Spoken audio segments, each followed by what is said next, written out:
하나님께서 오늘 저희들에게 주시는 말씀입니다.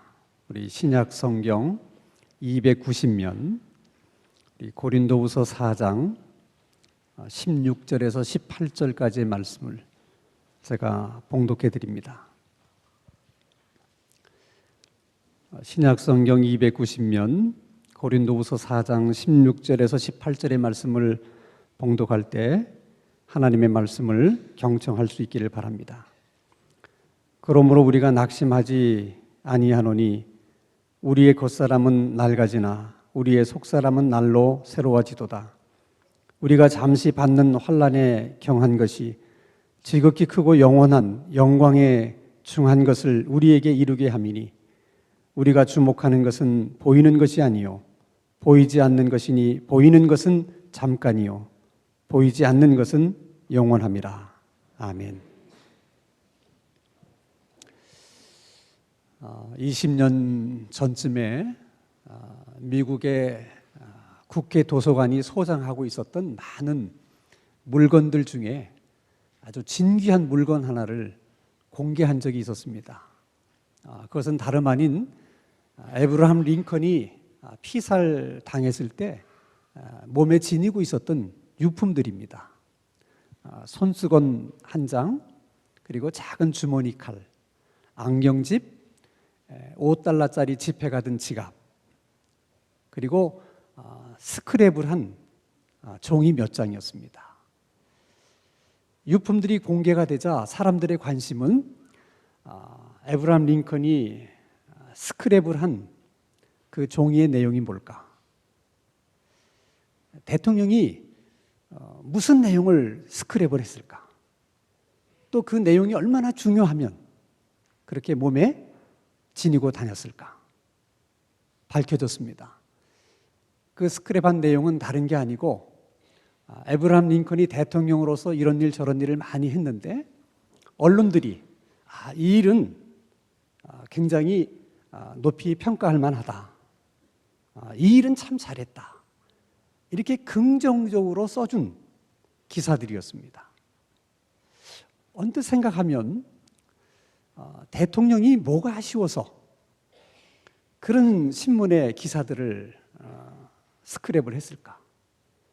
또 굳이 그것을 몸에 지니고 다닐 수밖에 없었던 그런 이유는 뭐가 있었을까? 여러분, 요즘에야 에브라함 링컨에 대해서 이러니 저러니 말하는 사람이 없지만 그 당시만 하더라도 그렇지 않았어요. 링컨은 가방끈도 짧고 신분도 비천한 신분의 가정에서 태어났습니다. 뿐만 아니라 그 얼굴도 그렇게 잘생긴 얼굴이 아니었습니다. 그래서 정적들은 항상 그런 이유를 가지고 링컨의 마음을 힘들게 했고 또 수모를 주고 공개적으로 또 망신을 줄 때가 있었습니다. 그 정적들이 그런 이유 때문에 수모를 줄 때마다 링컨의 마음이 얼마나 힘들었겠습니까? 얼마나 낙심이 됐겠습니까? 그래서 그런 신문 기사라도 스크랩을 해서 몸에 지니고 다니면서 마음이 힘들 때마다, 낙심이 될 때마다 아마도 그 기사를 다시 꺼내 읽으면서 위로를 받고 또 힘을 얻지 않았겠는가. 대부분의 사람들이 그렇게 생각을 합니다. 우리는 이런 링컨의 일화를 통해서 몇 가지를 생각하게 돼요. 그 하나는 사람은 누구나 인생을 살다 보면 마음 상하는 일들이 있을 수 있고 또 낙심하게 되는 그런 일들을 겪게 된다는 것입니다. 어떻게 그런 일을 링컨만 겪겠어요? 그건 우리들도 마찬가지입니다. 또 하나는 신문을 스크랩을 해서 그것을 몸에 지니고 다니는 한이 있더라도 마음 상하는 일, 낙심하는 이 일의 문제만은 어떻게든 극복하고 해결을 해야 된다는 것입니다. 그것은 여러분 오늘 우리들도 마찬가지입니다. 왜 우리 삶에는 마음 상하는 일이 없겠어요? 왜 낙심하는 일이 없겠습니까? 그렇게 얘기해도 부모 말을 듣지 않는 자식들 때문에 낙심할 때가 있고, 많이 애써보지만 생각처럼 결혼 문제가 잘 이루어지지 않아서 낙심이 들 때가 있고, 그렇게 열심히 노력했음에도 불구하고 열리지 않는 취업문 때문에 또 낙심할 때가 있습니다. 모처럼 마음을 굳게 잡고 정말 열심히 살아보려고 사업을 시작했는데 빚만 지고 그 사업을 정리해야 될 때 누군들 낙심하지 않을 수 있겠습니까? 중요한 것은 그럴 때 예수 믿는다는 것이 무슨 의미가 있는 것일까?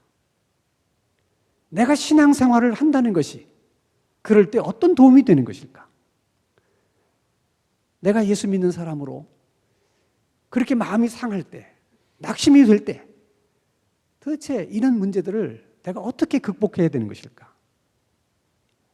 오늘 이 아침에는 그런 문제에 대한 답을 우리가 사도 바울의 경우를 통해서 그 방법을, 그 대답을 얻어보려고 하는 것입니다. 자, 여러분, 사도 바울은 그 당시로서는 그 유대인들 가운데 상위 1%에 들어갈 만한 모든 조건을 갖추고 있었던 사람입니다. 당시 유태인들 가운데는 아버지가 유태인이지만 엄마는 그렇지 못한 경우도 있고, 엄마는 유태인이었지만 아버지가 또 그렇지 못한 유태인들이 많이 있었습니다. 바울은 아버지도 유태인이고 어머니도 유태인이고 순수 혈통의 유태인이었습니다. 뿐만 아니라 가문으로 치면 사울왕을 배출했던 베냐민 지파의 사람이었습니다. 그 당시 사회적으로 가장 영향력이 있었고 많은 사람들에게 존경을 받았던 몇 개 그룹이 안 되는 바리새파에 속해 있었던 바리새인이기도 했습니다. 정말 상위 0.01%도 들어가기 어렵다는 당대 최고의 율법학자인 가말리엘 문화에 들어가서 율법을 배운 사람입니다. 뿐만 아니라 유대인들에게서는 정말 드물게 로마의 시민권도 갖고 있었습니다. 여러분, 혈통이면 혈통, 가문이면 가문, 학벌이면 학벌, 사회적인 지위나 신분이면 신분, 뭐 하나 꿀릴 것이 없는 다 갖춘 사람이 바울이었습니다. 그런 바울이 다메섹 도상에서 예수님을 만나면서 그 인생의 그림이 완전히 달라집니다. 다메섹 도상에서 만난 그 예수를 전하기 위해서 전도자가 됩니다. 예수님을 전하며 산다는 것은 생각처럼 쉬운 일이 절대 아니었어요. 얼마나 그 일이 어려웠는가. 성경에서는 그때의 그 어려움을 절절히 얘기를 하고 있습니다. 자, 여러분, 고린도후서 11장 23절에서 27절까지의 말씀을 우리가 한 절씩 한번 같이 읽겠습니다. 시작. 그들이 그리스도의 일꾼이냐 정신없는 말을 하거니와 나는 더욱 그러하도다. 내가 수고를 넘치도록 하고 옥에 갇히기도 더 많이 하고 매도 수없이 맞고 여러 번 죽을 뻔하였으니 유대인들에게 40에서 하나감한 매를 5번 맞았으며 3번 태장으로 맞고 1번 돌로 맞고 3번 파선하고 일주야를 깊은 바다에서 지냈으며 여러 번 여행하면서 강의 위험과 강도의 위험과 동족의 위험과 이방인의 위험과 시내의 위험과 광야의 위험과 바다의 위험과 거짓 형제 중의 위험을 당하고 또 수고하며 애쓰고 여러 번 자지 못하고 줄이며 목마르고 여러 번 굶고 춥고 헐벗었노라. 감옥에 갇힌 일도 여러 번 있었지만 얼마나 얻어맞았는지 얻어맞다가 죽을 뻔한 적도 여러 번 있었다는 거예요. 여러분, 로마의 시민권을 갖고 있는 바울을 누가 그렇게 감옥에다가 쉽게 쳐놓을 수가 있습니까? 아니, 바리새인을 누가 그렇게 매질을 할 수 있습니까? 상위 1%에 속해 있던 바울이 어떻게 그렇게 줄이며 목마르고 굶고 헐벗을 수가 있습니까? 이게 다 주님을 전하는 그 일 때문에 바울이 겪게 된 것입니다. 예전에 바울의 입장에서 생각해 보면 절대 쉬운 일이 아닙니다.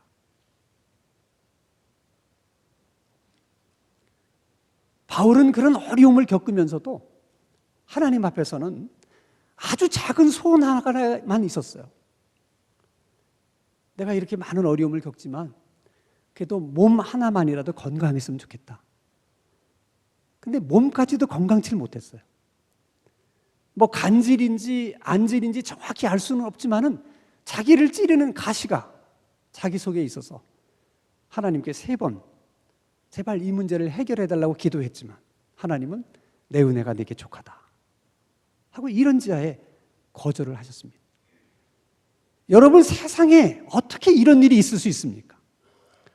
아니, 밭에서 일하는 일꾼도 새참을 해 먹여가면서 일을 시키는 거 아닙니까?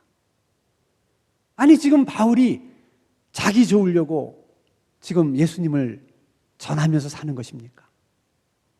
자기 잘 되려고 복음을 전하면서 사는 것입니까?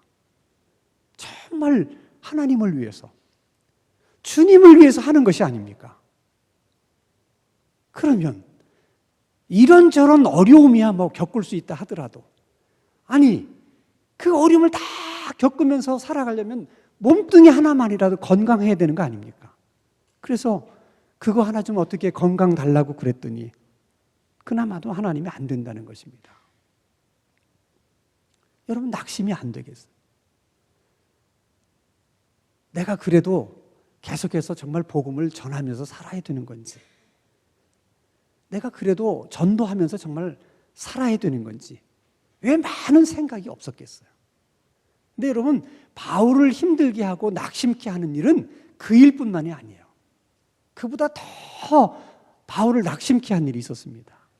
고린도서 11장 우리 28절의 말씀을 한번 같이 읽겠습니다. 시작.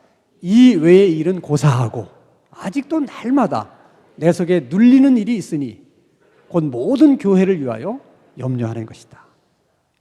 나름대로 열심히 전도를 해서 그리고 성경 공부를 가르쳐서 나름대로 많은 교회를 세웠는데 가지나무 많은 나무가 뭐 바람 잘 날 없다는지 세운 교회들마다 들리는 소리가 늘 사도 바울의 마음을 힘들게 하는 소리예요. 그 소리 가운데는 사도 바울과 관련된 이야기들도 있습니다. 어떤 사람은 사도 바울에 대해서 말하기를 그가 보낸 편지를 읽어보니까 글은 뭐 꽤 괜찮게 쓰더만 그런데 직접 만나서 하는 얘기 들어보니까 영 아니야. 아니 12제자도 아닌 사람이 왜 사도인 척하면서 그러는 거야.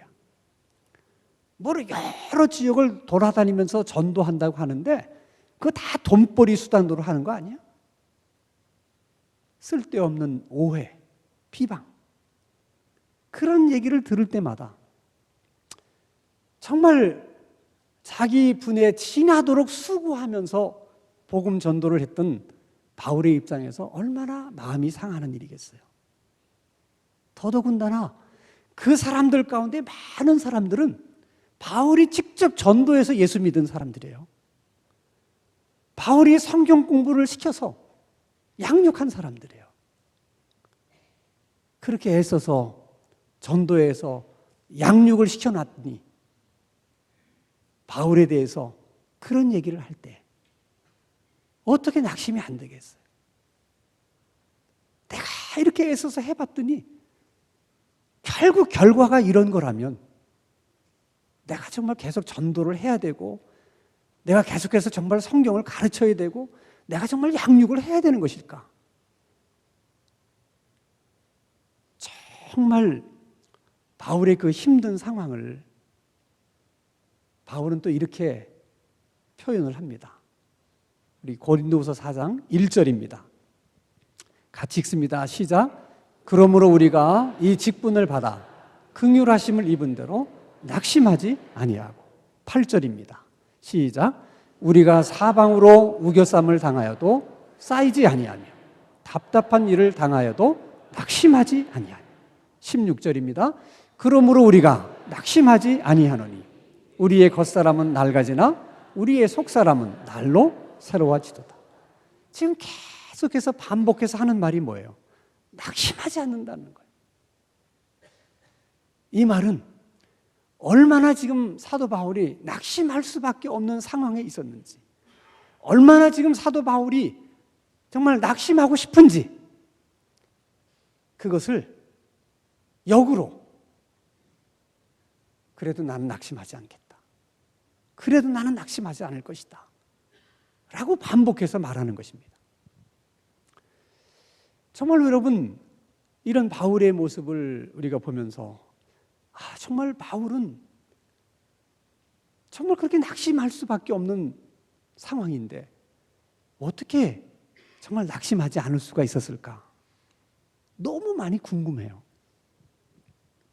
사도 바울은 낙심할 수밖에 없는 상황이 이렇게 많이 있었음에도 불구하고, 그럼에도 불구하고 자기가 낙심할 수 없는 이유들을 얘기합니다.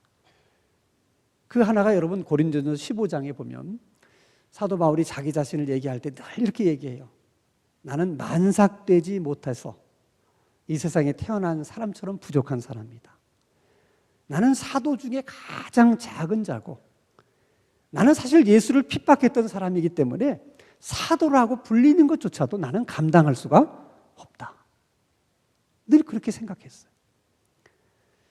정말 예수님을 핍박하고 예수님 믿는 사람들을 핍박하던 자기를 하나님이 그냥 버려두셨더라면 자기는 영락없이 지옥에 떨어질 수밖에 없었는데, 그런 자기를 예수님이 친히 나타나셔서 자기를 만나주시고, 그런 자기를 용서해 주시고, 그런 자기에게 사도의 귀한 직분을 주셔서 이 일을 하게 했다는 그 사실 앞에서 항상 감격하는 거예요.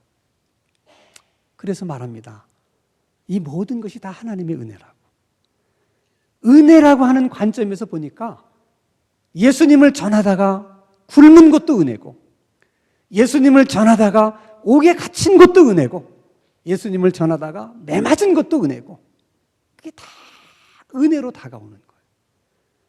그래서 나는 낙심하려고 해도 나는 낙심할 수가 없다. 그렇게 얘기를 해요.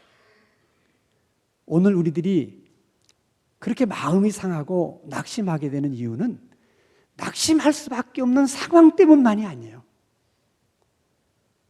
지난날 하나님이 내게 베풀어 주셨던 은혜가 얼마나 큰지를 내가 모르기 때문이고, 그것을 잊고 있기 때문에 그런 것입니다.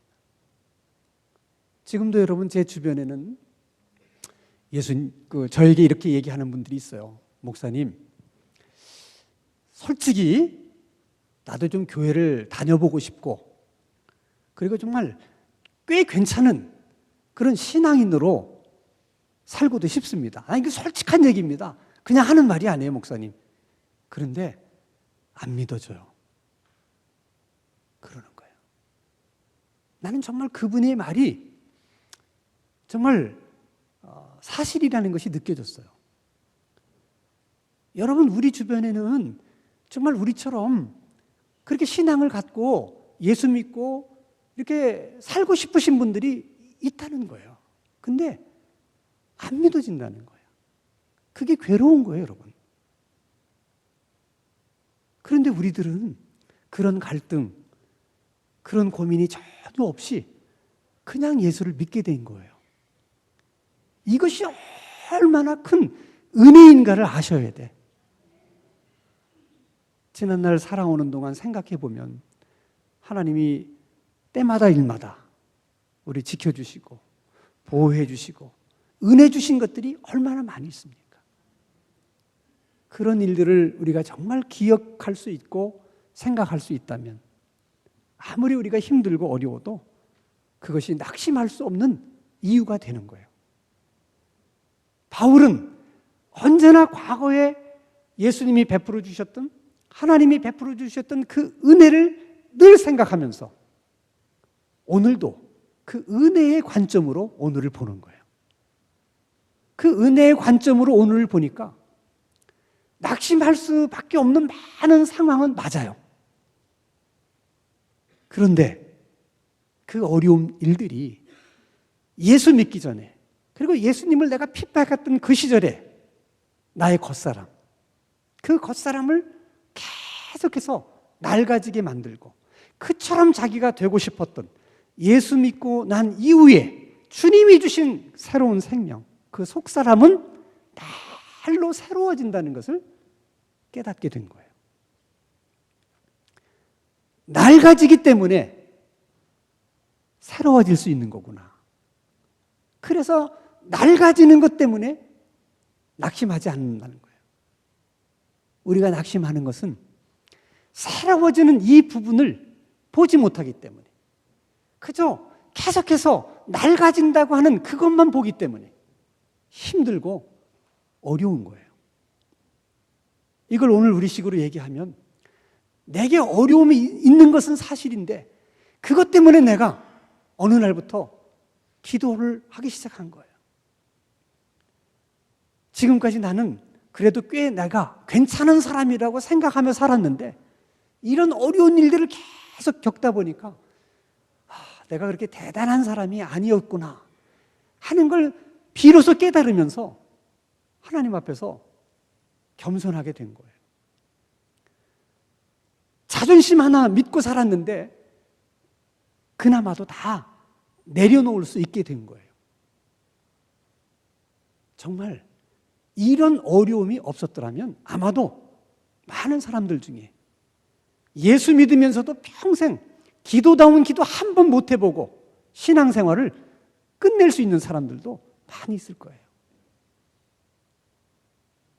그러나 하나님이 나를 기독해 하시려고, 기도하는 사람 만드시려고, 나를 겸손케 하시려고, 하나님 의지하며 사는 믿음의 사람을 만들어 주시려고 이런저런 어려운 일들을 또 하나님이 내게 주셨구나. 그렇게 생각하면, 그렇게 생각이 들면 우리가 낙심할 수 없는 분명한 이유가 될 수가 있는 것입니다. 사도 바울은 그 은혜로 오늘만 보는 것이 아니라 미래를 내다봅니다. 그는 이렇게 말합니다. 지금 내가 당하는 이런 환난은 아주 경한 것이고, 그러나 하나님이 앞으로 내게 주실 것은 지극히 크고 영광스러운 것이다. 그것이 바로 우리식으로 얘기하면 하나님이 우리를 위해서 예비하신 상급과 기업입니다.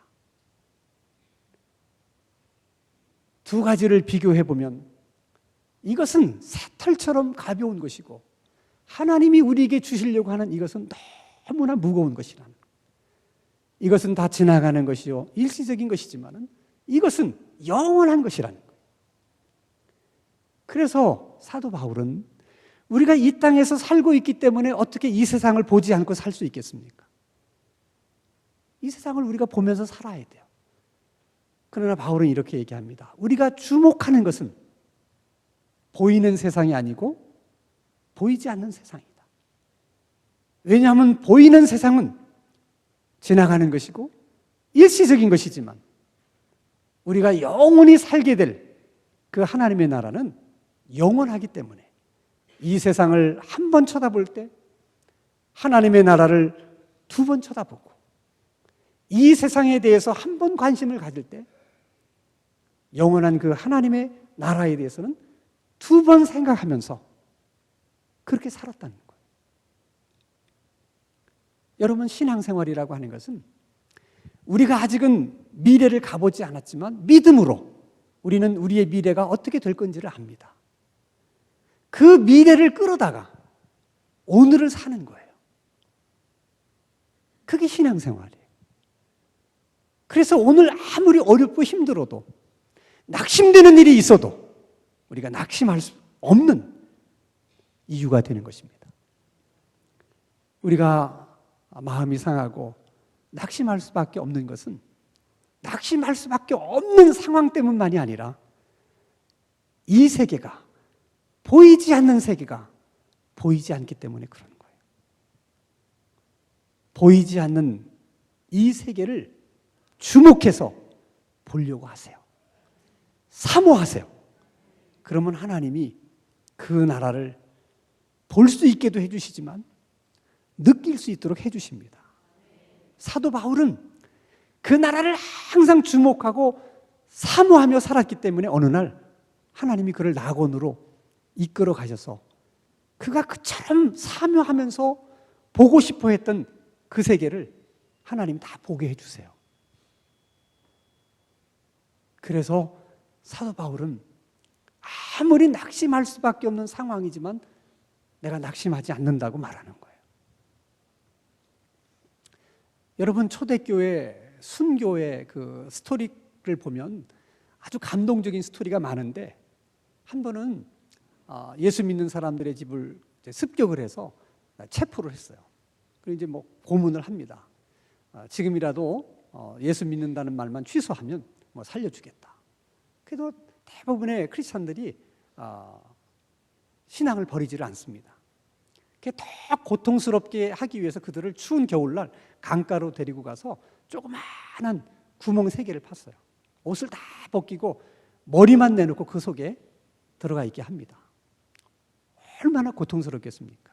그리고 옆에다가는 로마 군병들이 모닥불을 피우고 따뜻한 겉옷을 딱 들고 서 있습니다. 그리고 지금이라도 그냥 나 예수 믿지 않겠다 그러면 내가 너를 꺼내줄 것이고 이 따뜻한 옷으로 너를 감싸줄 것이고 계속 유혹을 하는 거예요. 세 사람이 고통을 막 견디다가 두 사람은 끝까지 그래도 나는 예수를 버릴 수 없다 라고 얘기를 했는데, 한 사람이 너무 고통스러우니까 자기 신앙을 포기하겠다고, 그리고 나 이제 예수를 믿지 않겠다고 얘기를 하는 거예요. 그래서 로마 군병들이 그를 꺼내려 가려고 하는 사이에 그 로마 병사 가운데 한 사람의 영안이 열리면서 그 새 영혼, 순교당하는 새 영혼을 받으려고 3명의 천사가 내려오다가 예수를 나는 이제 안 믿겠다고 말하는 그 영혼을 받으려고 내려왔던 천사가 슬픈 표정을 지면서 되돌아가려고 하는 모습이 보인 거예요. 병사가 크게 소리를 지르면서 가지 말라고, 내가 저 사람 대신 저 속에 들어가겠다고. 보이면 낙심하지 않을 수 있는 거예요. 나는 특별히 지금 낙심 중에 있는 성도들 가운데 보이지 않는 이 영안의 세계가, 보이지 않는 하나님의 세계가 보일 수 있는 하나님의 은혜를 주시기를 원합니다. 갈라디아서 6장 9절에 하나님이 이렇게 말씀하셨습니다. 선을 행하되 낙심하지 말지니 피곤하지 않으면 때가 이름에 거두리라. 심은 것은 반드시 거두는 날이 옵니다. 그러므로 여러분, 기도하다가 포기하지 마십시오. 예수를 믿다가 교회를 다니다가 중단하지 마십시오. 그래도 여러분 기도하셔야 됩니다. 그래도 신앙생활은 계속 하셔야 됩니다. 때가 되면 우리 하나님께서 정말 우리들에게 필요한 것으로, 가장 좋은 것으로 거두게 해 주실 것입니다. 그 귀한 하나님의 은혜가 낙심 중에 있는 성도들 가운데 임할 수 있기를 주님의 이름으로 축원합니다. 기도합니다. 거룩하신 하나님 아버지, 저희들이 낙심될 때 연약한 우리들을 붙잡아 주시고 우리가 낙심할 수 없는 이유들을 생각할 수 있게 해 주옵소서. 기도하다가 지치거나 낙심하지 않도록 새 힘을 허락해 주시고 기도로 이겨내게 하시며 기도로 주님의 뜻을 이룰 수 있게 하여 주시옵소서. 예수님 이름으로 기도하옵나이다. 아멘.